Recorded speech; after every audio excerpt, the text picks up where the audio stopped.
máxima de 31 para el lunes. A 5 días de la histórica intervención militar de Estados Unidos en Venezuela, el cambio, la reformulación de la geopolítica y sobre todo, ¿no?, el contrapeso de las potencias a nivel internacional. Ayer nos contaba Andy de la captura de este petrolero, ¿no?, en mar abierto, y la tensión de otro protagonista en términos internacionales. Aparece Rusia en escena. Vamos a hablar con Diego Guelar, ex embajador argentino, bueno, en Estados Unidos, en China. Guelar, ¿cómo le va? Buen día. ¿Qué tal? ¿Cómo les va? Buen día y muy buen año. Lo mismo digo, feliz año. No tan feliz para quizás esta geopolítica que está tensa, hay que decirlo, sumó un nuevo capítulo ayer y en especial, es una pregunta contrafáctica, ¿no?, que queremos saber qué puede llegar a pasar en las próximas horas. Bueno, mira, acá en el tema Venezuela es un triángulo de tres, claramente de tres lados, por supuesto, ¿no? Que es, un lado es el episodio de la detención de Maduro. Yo creo que eso no hay nada más que hablar, nadie se le cae un lagrimón por el destino futuro de Nicolás Maduro. Si le dan 300 años, me parece que se los merece, o sea que no hay ningún problema. Es una irregularidad de procedimiento, pero no había otra cosa que hacer, me parece, a mi juicio, para desatar una transición política. Segunda fase, el tema petróleo. Hay mucha discusión, la importancia, la centralidad del petróleo. Chocolate por la noticia. El petróleo, el gas, la tierra rara son centrales en el mundo, especialmente para las grandes potencias. Hay una negociación abierta, la hemos visto, informada. Ya hay 30, 50 barriles cedidos por Venezuela a Estados Unidos para que los comercialice. Y hay un dato real. Durante los últimos 20 años, el petróleo venezolano fue controlado por China y por Rusia. Esta es la realidad. Y ahora entró un actor central, como es Estados Unidos, que dijo, no, este es mi tema. Se acabó ese periodo donde además había complicidad, sin lugar a duda, de China y de Rusia con las peores corruptelas que hacían que ese petróleo cada vez se produjera menos, hubiera precios, comisiones, fugas, todo tipo de irregularidades que iban en desmedro de la economía y de la gente en Venezuela. Es decir, en Venezuela no tenía soberanía. No podemos decir que ahora vino Estados Unidos y suplanta al pueblo venezolano. Estados Unidos suplanta a China y a Rusia en última instancia. O sea, todavía no se dio la recuperación de la soberanía venezolana. Esa es la tercera fase del triángulo, que todavía desgraciadamente no empezó, que es esa famosa transición. Hemos visto cómo se han endurecido, inclusive. El sistema chavista está más vivito que nunca hacia la gente. La gente no puede salir de la casa, tiene una nueva ley de seguridad, tiene esos famosos llamados colectivos, que son grupos que andan en moto con escopetas,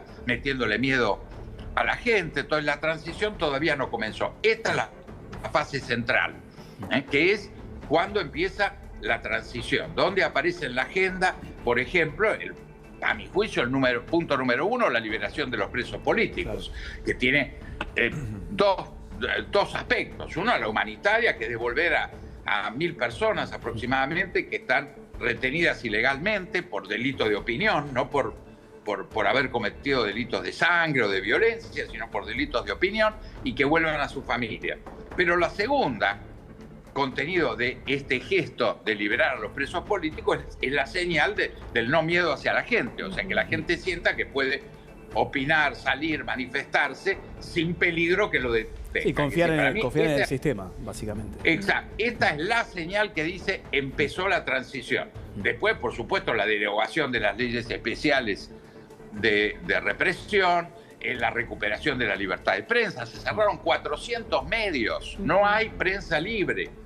La recuperación del pasaporte para los 8 millones de exilados, que de hecho han perdido la ciudadanía porque nunca les renovaron el pasaporte. O sea, hay señales que marcarían que se va hacia una elección, una normalización, autoridades judiciales independientes para controlar un acto electoral.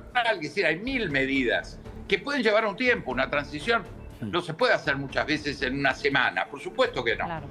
Pero ¿dónde están las señales? En ninguna parte todavía.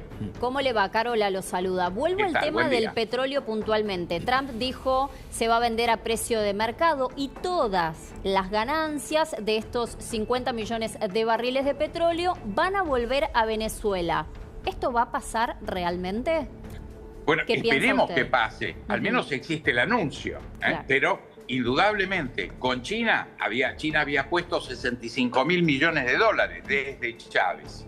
Entonces, claro, tenía precio especial, cobraba a cuenta o no pagaba el petróleo que se le enviaba. Lo mismo los favores políticos de Rusia, ni hablar de Cuba. Me olvidé que ahí ustedes vieron que la única frontera que había, que el propio Maduro, que no confiaba en su gente, tenía una guardia pretoriana de cubanos, una fuerza especial que además cumplió su cometido, hay que reconocerlo, y se jugaron la vida y la perdieron. 32 militares cubanos de élite, preparados y mandados para defender, cumplieron su mandato y lo defendieron, aunque no pudieron garantizarle su libertad. Es decir, toda esta ocupación previa de China, de Rusia, de Cuba, era lo que pasaba en Venezuela. Es decir, que aquellos que protestan contra la usurpación de la soberanía, no, hace más de 20 años que la soberanía venezolana no existe. Existe la pobreza, el abuso, la tortura. Claro. Existe impotencias que ha tomado el presidente Trump, que ha tomado el secretario Rubio, se materialicen que efectivamente, además las empresas inviertan, porque hoy Venezuela produce mucho menos de lo que puede producir. Quiere decir que las empresas americanas, para explotar el petróleo venezolano, tienen que poner muchísimo dinero, tienen que invertir. Si hacen eso, van a generar trabajo. Si además eso se hace en blanco y efectivamente lo cobra Venezuela, va a ser un avance, no un retroceso. Así es. Claro. Embajador, le saluda Andy Chirinos desde este lado. Bueno, usted ha dedicado parte de su vida a lo que es el mundo de la diplomacia y me gustaría conocer su opinión con respecto al comportamiento que hoy hay, por ejemplo, de quien está en el interinato, Delcy Rodríguez, quien por un lado se dice que acepta las directrices de Donald Trump, y lo vemos por supuesto con los acuerdos de PDVSA, lo de los 30, 50 millones de barriles, pero a su vez su discurso para dentro de Venezuela es: recuperaremos a Nicolás Maduro o vamos a establecer la seguridad porque el chavismo sigue vivo. Entonces pareciera que lo que dice no condice con lo que está haciendo. ¿Importa realmente lo que ellos están diciendo los venezolanos? ¿Cómo evalúa usted, como hombre de la diplomacia, ese comportamiento? Importa mucho, porque esta es la percepción que tiene el pueblo venezolano. Por eso no sale de la casa, por eso no se puede sumar a la participación en la transición. El pueblo venezolano ve que las autoridades que ellos eligieron 7-3 el 28 de julio de 2024 no participan hasta ahora en la transición. Entonces todas estas señales no son palabras, son hechos. La segunda, en el régimen, una persona que tiene la misma responsabilidad criminal que Nicolás Maduro está en el poder. Claro. Sanciona leyes, mete preso periodistas. O sea, ¿cuál es la diferencia? Entonces no son palabras. Esa historia de que las palabras van por un lado y los hechos... Claro. No, las palabras son hechos. Entonces, uno de los elementos para iniciar la transición es también que cambian las palabras. Claro. Ahora, lo preguntaba también mirando en cómo afectaría y cómo importaría esto para Donald Trump. Es decir, entiendo el punto del pueblo venezolano, que es la única modo de informarse y la realidad que ellos tienen allí. Pero para Donald Trump, ¿esto pudiera representar una escalada si ella sigue diciendo algo que va distinto a lo que están haciendo? Bueno, el propio Donald Trump, yo creo que una ventaja cuando uno lidia con un personaje de las características de Donald Trump es que no hay que escuchar a los comentaristas, ni a los antitrampistas ni a los pro-trampistas. Él lo dice todo.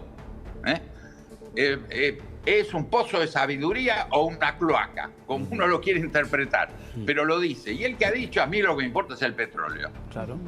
Derechos humanos, democracia, la oposición, no es su tema. Ahora, vamos a ver, si esto es así, esto va a tener graves problemas, porque no es una transición democrática, es un cambio. Pero en ese punto, Guelar, perdón, teniendo en cuenta las experiencias de otras intervenciones, hasta fallidas, hay que decirlo, de Estados Unidos en la última parte del siglo, ¿no?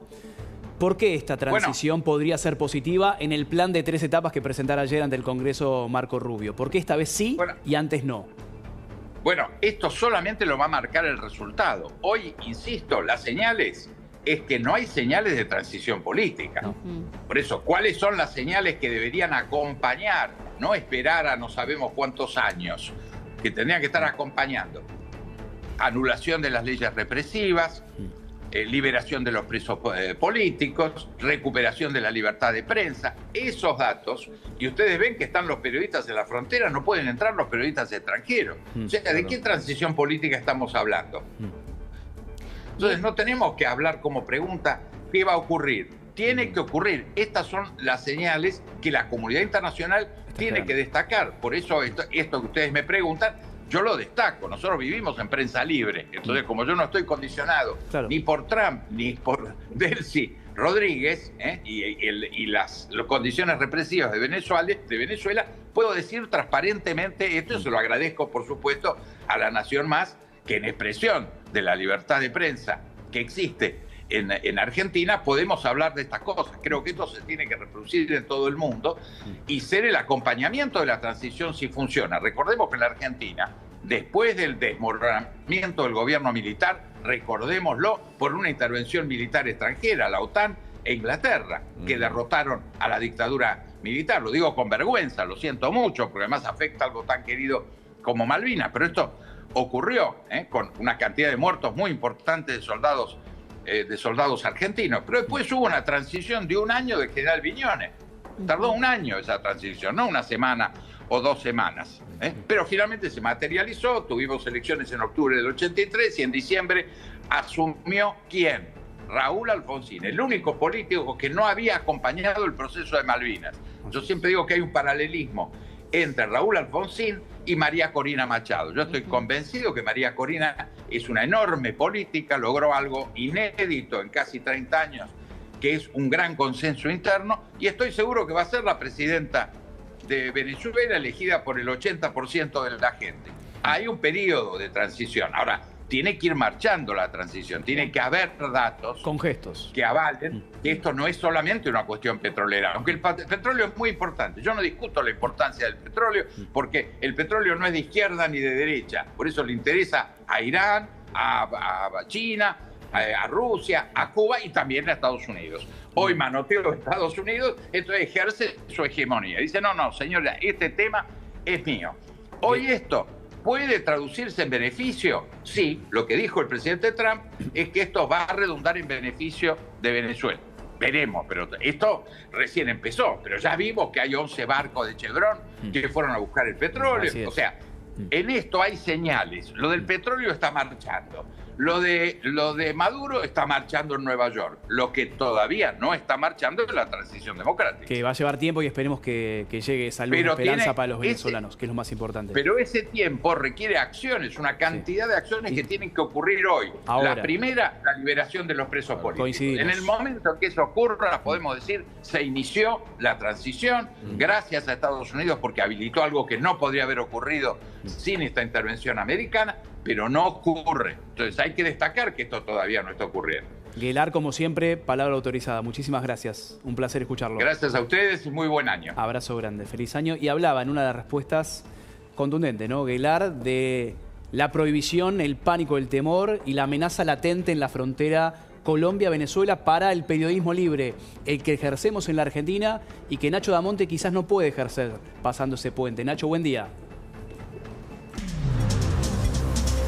Buen día, Pablo. Y la verdad es que no.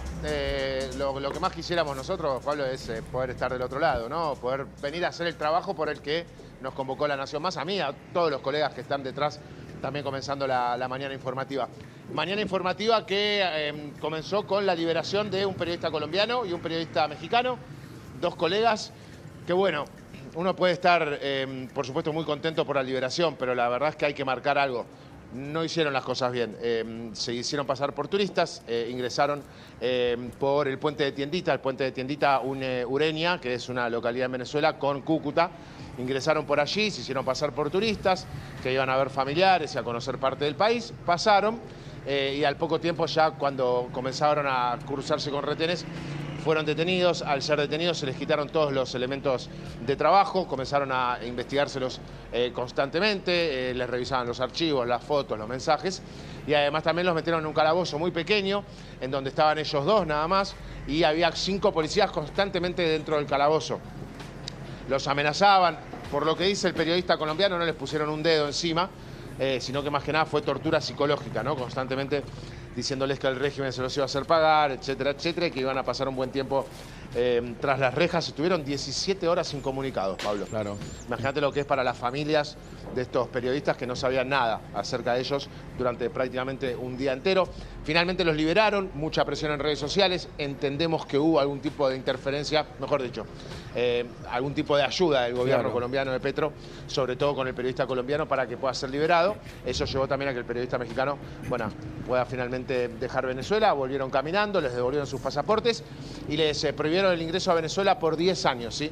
Nacho. Veremos si esta prohibición se cumple, porque uno de los planes de Donald Trump es finalmente convocar a una amnistía, ¿no? Para que todos aquellos que han sido expulsados de la tierra puedan regresar. Claro. Nacho, compañero, y con respecto a lo que ha sido la marcha convocada por Gustavo Petro, ¿qué te enteraste, qué supiste, cómo se vivieron las horas pasadas las 3 de la tarde en Colombia? Flaca la convocatoria, Andy, ¿cómo estás? Buen día. Flaca la convocatoria porque, es más te digo, en la plaza central de Cúcuta, en el Parque Santander, que es quizás el centro neurálgico de Cúcuta, allí hubo mucha gente, pero eran más que nada diatribas políticas. Aprovecharon muchos políticos colombianos del área porque va a haber elecciones municipales, como también va a haber elecciones el 31 de mayo presidenciales, ¿sí? Petro se juega su continuidad en el poder, que según los sondeos de las encuestas podría no estar asegurada. La convocatoria fue bastante numerosa en el centro de Cúcuta, pero lo más caliente, se podría decir, se dio aquí en el puente, ¿sí? Porque a eso a las 3:30 de la tarde, unos 50 manifestantes colombianos, pro Maduro todos, comenzaron a caminar por el puente y se encontraron con otros 30 o 40 manifestantes venezolanos, por supuesto pro chavistas también, que cargaban cuadros de Chávez, banderas pidiendo por la recuperación de Maduro para que regrese al poder. Y lo más extraño de todo fue que había informado Migraciones, me lo había informado a mí, que iba a haber un cierre técnico del puente. Un cierre técnico del puente es, bueno, si en el puente hay personas manifestándose, no iba a poder pasar ningún vehículo. Bueno, eso no sucedió. La protesta se dio en el medio del tránsito en un puente internacional fronterizo. La verdad que bastante extraño, ¿no? Colectivos, camiones, autos, motos en el medio de una protesta que por supuesto estaba ocupando al menos 1 o 2 carriles de este puente. Pero la protesta no tuvo mucha convocatoria, las diatribas de siempre. Se escuchó decir a una señal colega, se escuchó decir a uno de los manifestantes que lo que está sufriendo Venezuela y el hecho del éxodo de casi 9 millones de personas es por una conspiración del FMI y por los reptilianos, ¿no? Una especie de secta, entre comillas, que las altas esferas del poder controlan y que con eso también controlan la política de los países intervenidos. La realidad que la razón parece bastante loca, como para ponerle un término blando, por así decirlo, pero en definitiva con los mensajes de siempre, ¿no? Que vuelva Maduro al poder, que en Venezuela se vive absoluta libertad y que entienden que lo que hace Estados Unidos es una intervención en lugar de una ayuda, si se quiere, al pueblo venezolano. Nacho, ayer me había quedado pendiente de la pregunta, no llegamos con el tiempo para tu respuesta, ¿no? En este sentir, 5.º día de cobertura, La Nación Más en la frontera Colombia-Venezuela, en tu día a día, desde el domingo hasta hoy jueves, ¿qué cambió, qué mejoró y qué empeoró? No, la verdad es que no cambió nada, Pablo. No cambió nada, y te lo dicen los venezolanos. Esto es una hidra, como le dicen, o una serpiente de varias cabezas. Se ha cortado una cabeza, pero Sigue Delcy Rodríguez al poder, Jorge Rodríguez, su hermano, frente a la Asamblea Nacional, Diosdado Cabello, ayer que condujo su programa habitual desde una locación desconocida, incluso también, bueno, Padrino López sigue al frente de las Fuerzas Armadas o del Ejército, como ministro también del gobierno chavista, del régimen ya de Delcy Rodríguez. Lo que sí cambió, Pablo, es lo que aparenta ser una especie de acercamiento en la relación entre Delcy Rodríguez y Donald Trump. Porque ya además de los 7 puntos que le habían entregado a Delcy Rodríguez para que respete y le permitan que esté a cargo de la transición, ayer Donald Trump confirmó que Venezuela solo va a comprar productos norteamericanos, que Venezuela va a entregar finalmente estos 30 a 50 millones de barriles de petróleo, que entendemos que el crudo ya está en los barriles y que los barcos de Chevron ya se encuentran en las costas venezolanas. Había una información que nos habían dado periodistas colombianos de que se podía ver en las costas de Venezuela a los barcos ya preparados para, hace ya 2 días, ¿no? Para que los barcos puedan salir con el petróleo. Finalmente los barcos salieron de Estados Unidos de la compañía Chevron y llegaron hasta Venezuela en el día de ayer, con lo cual próximamente esos barriles irán hacia las refinerías norteamericanas. Es un crudo sucio que va a terminar convirtiéndose en petróleo que pueda ser utilizado en gasolina y en distintas cuestiones, pero van a solo poder comprar productos norteamericanos y ese petróleo va a tener que ser vendido a precio de mercado y el dinero va a quedar en los bancos norteamericanos y luego va a ser entregado a Venezuela, no se comunicó cómo, para que sea utilizado en beneficio del pueblo venezolano. Es como que todo bastante generalista, ¿no? Es una generalización bastante grande, porque cómo se hace, ¿no? Para pedirle a Delcy Rodríguez que el dinero que reciba por el petróleo finalmente vaya a infraestructura, etcétera. Se van a mejorar carreteras, se van a mejorar hospitales, se va a mejorar el tendido eléctrico, se va a reconectar internet. Todas estas son las promesas que Delcy Rodríguez le quiere o debería de cumplir con Donald Trump, si es que no quiere, como dijo el presidente norteamericano, pasar la misma suerte que Maduro. Bien, Nachito, muchísimas gracias. De nuestra parte, creo que ya no hay más tiempo hasta las 10. Excelente la cobertura, los felicitamos. Nacho Damonte, Jonathan Cot, en la frontera Colombia-Venezuela. Se van a quedar con Vivi Valles, pero nosotros ya no creo que tengamos otro contacto. Así que, compañeros... Ya se lo dije por privado, a los dos. Hasta aquí llegó mi amor, Pablo. Trabajo enorme, impecable y completísimo. Siempre. Por parte de los dos. Muchas gracias. Y antes de despedirlo a Nacho... Chicos. Nos vemos a la próxima. Muchas gracias. Crepi, perdón, Romy también. Veíamos la imagen recién. En clave Venezuela también.